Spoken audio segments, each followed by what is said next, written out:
You've heard it moved 20 points. Sounds simple until you realize a 20-point move means something completely different depending on what you're trading and even which broker you use. Let's start with gold.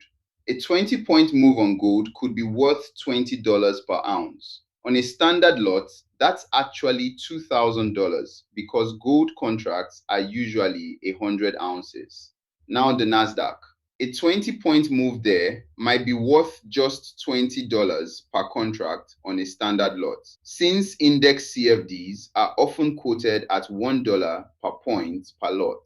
And the Dow, that same 20 points might be worth $20 too, or it could be $2 or 10, purely depending on how your specific broker sets their contract specs. Here's the trap. New traders assume 20 points means the same risk everywhere. It does not.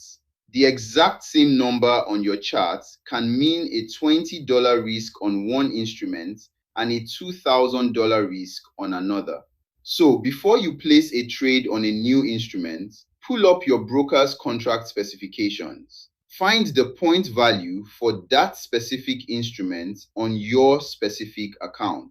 Do the math before the trade, not after you're staring at a loss you didn't expect. Points are not universal, dollars are. Always convert to dollars before you decide your position size.